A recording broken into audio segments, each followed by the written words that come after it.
जो 2023-24 का रबी फसल का सरसों का जो बीमा क्लेम था, ये एक तरह से कंपनी ने हड़प दिया। 60 करोड़ रुपए कंपनी जो है वो डिस्ट्रिक्ट मॉनेटरी कमेटी के निर्णय के खिलाफ स्टेट टैग में गई। स्टेट टैग के ने निर्णय दे दिया कि ये पेमेंट आप करो, सरसों का जो आपको करना ही होगा, ये वाजिब बनता है किसानों का। फिर वो सेंट्रल टेक्निकल एडवाइजरी कमेटी में चली गई, वहाँ भी कंपनी को हारना पड़ा। फिर उसके निर्णय के खिलाफ ये जो है पंजाब हरियाणा हाई कोर्ट में ये रिट याचिका दायर की थी, और ये रिट याचिका जो ने निरस्त कर दी पंजाब हरियाणा हाई कोर्ट ने। उन्होंने वापिस ही ले ली बल्कि कंपनी ने। और ये जो शर्मा कंपनी है, इसने बहुत किसानों के साथ फ्रॉड किए, इसी राज्य में नहीं और कई भी जो दूसरे राज्यों में भी किए हैं। और ये जो 2023-24 का जो खरीफ फसल का कपास का बीमा क्लेम था, 350 करोड़ रुपए यहाँ पड़ा था। डिस्ट्रिक्ट मॉनेटरी कमेटी, जिसके वो जिला उपायुक्त चेयरमैन होते हैं, डीडीए सचिव होते हैं, उन्होंने पास कर दिया। उसके बाद कंपनी ने वहाँ जो स्टेट टेक्निकल एडवाइजरी कमेटी में बगैर कोरम पूरा हुए, बल्कि उसकी टर्म भी पूरी हो गई थी, वहाँ 2 अफसरों से मिलके और उन्होंने ये जो क्रॉप कटिंग की बजाय ये जो है सैटेलाइट इमेजिंग से कर दिया, और 250 करोड़ रुपए जो है ये बीमा क्लेम उड़ा दिया किसानों का सैटेलाइट के जरिए। जबकि बीमा पॉलिसी में ये क्लियर कट है कि धान और गेहूं में 70% जो है वो क्रॉप कटिंग मानी जाएगी, और 30% जो है टेक्निकल एड मानी जाएगी, सैटेलाइट से मानेगी। जबकि कपास के मामले में 100% जो है क्रॉप कटिंग से होगा। उसके बावजूद भी उन्होंने जो है ये 250 करोड़ का फ्रॉड कर दिया था। इसको लेके काफ़ी बेचैनी थी, काफ़ी लोग ये कह रहे थे भाई ये कंपनी देगी नहीं। इसमें बड़े अधिकारी भी कृषि विभाग के मिले हुए हैं, और यहाँ तक भी राजनीतिक लोग भी इसमें मिले हुए हैं, कंपनी ने जो ये फ्रॉड किया है। लेकिन उसके बावजूद भी लगातार किसानों ने संघर्ष जारी किया, बहुत सी पंचायतें हुई, प्रदर्शन हुए, और अल्टीमेटली 11 महीने तक, क्योंकि लुहारू के लोगों का 190 करोड़ रुपए था उस ब्लॉक का, जो लुहारू ब्लॉक का, इसलिए हमने उसको सेंटर बना करके वहाँ ये मोर्चा लगाया, महापड़ाव लगाया। उससे राजनीतिकों पर भी दबाव पड़ा, उन्होंने भी, किसी ने पार्लियामेंट में उठाया, किसी ने विधानसभा में उठाया, किसी ने मुख्यमंत्री से बात की, और अल्टीमेटली फिर ये जो है स्टेट ग्रीवेंसीज रिड्रेसल कमेटी बनानी पड़ी। और उसके 2 चेयरमैन थे, पहले अग्रवाल था, वो फिर हटा दिए गए थे। उसके बाद विजेंद्र सिंह इसके जो है चेयरमैन बने, जो ACS एग्रीकल्चर। उसके बाद उसने काफ़ी बहस के बाद कई मीटिंगें हुई स्टेट ग्रीवेंसीज रिड्रेसल कमेटी की, फिर निर्णय दिया कि ये कंपनी की गलती थी, किसानों की मांग जायज़ है, और उसने फिर ये आदेश पारित किया कि कंपनी 12% के साथ जो है किसानों का भुगतान करे।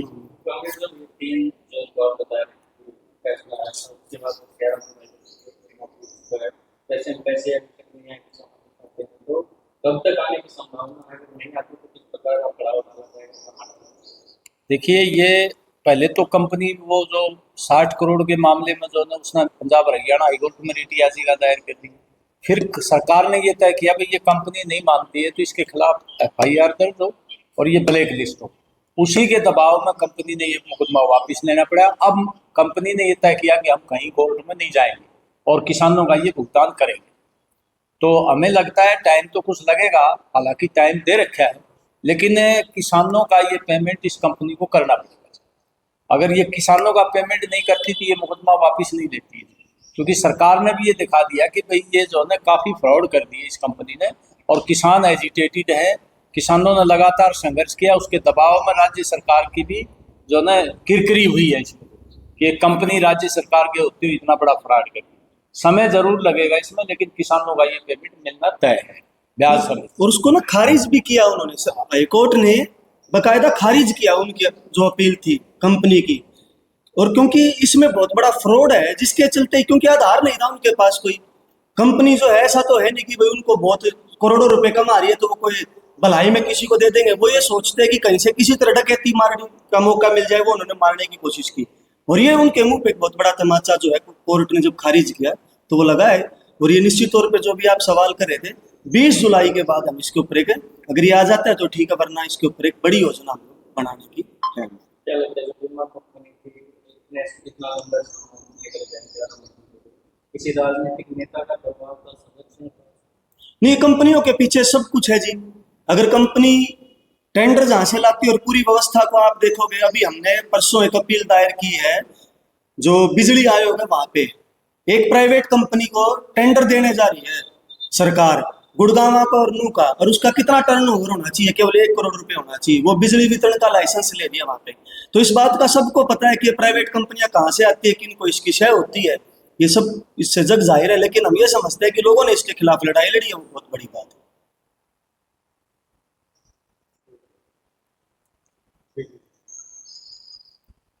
नमस्कार।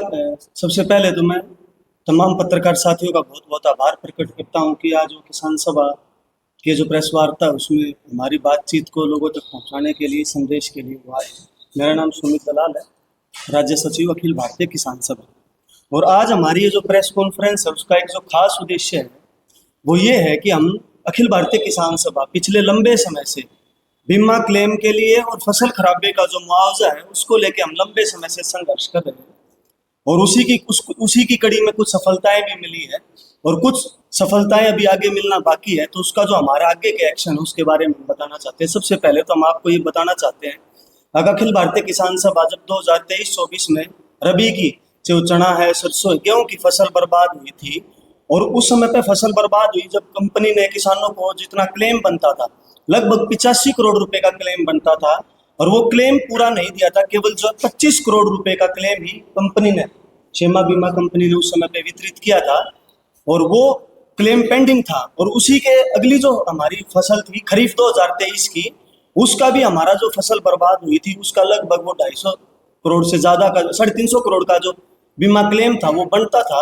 उसके में भी काफी जो है आपत्तियां लगा के बीमा कंपनियों ने हमारे इस क्लेम को रोक दिया था। उसको लेकर अखिल भारतीय किसान सभा ने लंबी लड़ाई लड़ी, समय समय पे अनेकों प्रदर्शन किए। ये मांग जो है राज्य सरकार तक, जिला प्रशासन तक पहुंचाई, सरकारों तक पहुंचाई, और उस लड़ाई का ये परिणाम ये है कि आज जो है, अभी आपको सबको जानकारी है, और पिछले दिनों जब हमने 1 साल ये लंबा आंदोलन किया, लोहारू के अंदर एक पड़ाव लगाया, और उस पड़ाव के बाद जो है आंदोलन के दबाव के ऊपर एसजीआरसी का गठन हुआ। एसजीआरसी के गठन के बाद जो है राज्य शिकायत निवारण आयोग ने ये फैसला किया कि कंपनी को 250 करोड़ का जो बीमा क्लेम बकाया है वो देना पड़ेगा, और 1 महीने का उसमें समय दिया था कि 1 महीने के अंदर 12% ब्याज के साथ इस पैसे का जो है भुगतान किसानों को किया जाए। और वो 3 जून का था, और आज जो है हम 10 जुलाई में बैठे हैं। तो निश्चित तौर पे वो हमारी जीत थी, लेकिन अभी तक भी किसानों का वो क्लेम नहीं आया। और इसके साथ एक जो महत्वपूर्ण था, रबी का जो हमारा मुआवजा था लगभग 60 करोड़ का, जिसपे कंपनी ने एक तरह से कुंडली मार के बैठी हुई थी। कंपनी उस क्लेम को रिलीज नहीं कर रही थी, और जब राज्य शिकायत निवारण आयोग की मीटिंगें हुई उस दौरान भी हमने इस मुद्दे को लगातार उठाया, और सरकार से भी हमने उस समय पे मांग की कि आप इस मुद्दे के ऊपर एक मजबूत पैरवी करें, क्योंकि कोर्ट में कंपनी चली गई थी। और उस समय पे हमने मांग की थी कि सरकार भी इसकी पैरवी करे, और अल्टीमेटली अभी वो 2-4 दिन पहले जो है उसका डिसीजन आया, और Punjab and Haryana high court ने उसके जो निर्णय था उसको जो है, जो अपील थी उसको खारिज कर दिया, डिसमिस कर दिया है, जिसके चलते वो 60 करोड़ का जो बीमा क्लेम था उसका भी रास्ता खुला है। तो हम ये समझते हैं कि जो दोनों बीमा क्लेम थे हमारे किसानों की, किसान आंदोलन की एक बहुत बड़ी जीत है, जिसके चलते कंपनी के ऊपर ये दबाव बना और कंपनी को बाध्य होना पड़ा कि वो इस क्लेम को जो है रिलीज करेगी। तो आज हम इस प्रेस वार्ता के माध्यम से कहना चाहते हैं कि निश्चित तौर पे निर्णय आया, लेकिन अभी तक क्लेम वितरण की जो प्रक्रिया है वो शुरू नहीं हुई है। तो अभी हमने किसान सभा की भी मीटिंग की थी, हम ये मांग कर रहे हैं अगर जल्द से जल्द बीमा कंपनियां तो किसानों के खातों में वो बीमा क्लेम डाले, अन्यथा 20 जुलाई के बाद इसके ऊपर हम एक बड़ा आंदोलन की जो है योजना बनाएंगे। इसके साथ एक जुड़ा हुआ मसला ये है साथियों, वो अगर राजस्व विभाग ने भी पिछले साल जो फसल बर्बाद हुई थी उसका मुआवजा नहीं दिया, पूरा 31 लाख एकड़ में पंजीकरण कराया था किसानों ने, लेकिन मात्र जो है शुरुआत में तो 1,20,000 का और बाद में 3 लाख एकड़ का और दिया गया, और केवल जो है 400 करोड़ रुपए उस पूरा मुआवजा जो पूरे हरियाणा का वो वितरित किया है। उसमें बीमा का नाम लेके साझे खेवट में जो है ये कह दिया, अगर एक आदमी ने अगर साझी खेवट में बीमा करा रखा तो बाकी सबको बीमित माना जाएगा, सबका मुआवजा काटा। पहले डुप्लीकेट फोटो के नाम पे काटा, उसके ऊपर भी अखिल भारतीय किसान सभा ने लड़ाइयां लड़ी, उसके बाद वो कुछ मुआवजा और आया, लेकिन आज भी काफी लोग ऐसे हैं जो उस मुआवजे से वंचित है। तो इन दोनों सवालों के ऊपर जो है अखिल भारतीय किसान सभा आने वाले समय पे एक बड़ी लड़ाई पुनः जो है इस मुद्दे के ऊपर हम लड़ने के लिए जा रहे हैं। तो ये हमारा आज का प्रमुख था, इसके ऊपर हमारे जो साथी हैं वो भी कुछ बातचीत आप लोगों के बीच में। और हम ये समझते हैं कि जिस तरह से बीमा कंपनियां बहुत बड़ा फ्रॉड कर रही है, आप देखिए जब प्रीमियम लेना होता है, किसान से प्रीमियम लेते हैं, सेंट्रल गवर्नमेंट उनको देती है और राज्य सरकार देती है, और मनमर्जी से, क्योंकि सब जगह उनके लोग बैठे हैं, प्रीमियम बढ़वाना और प्रीमियम बढ़वा लेते हैं। लेकिन जब नुकसान होता है और क्लेम देने की बारी आती है तो वो अड़चने, आपत्तियां और झूठ मूठ बोल के बहुत तरह की आपत्तियां लगा देते हैं। और पिछला भी आंकड़ा देखे तो करोड़ों रुपए बीमा कंपनियों ने कमाए हैं इस दौरान। तो हम ये चाहते हैं कि बीमा कंपनियों की जो लूट है, प्रधानमंत्री फसल बीमा योजना के अंदर इस लूट पे भी रोक लगाई जानी चाहिए, और एक किसान हितैषी जो है बीमा योजना होनी चाहिए, जिसमें जितने भी एक किसान विरोधी प्रावधान उन सबको जो है खारिज किया जाना चाहिए।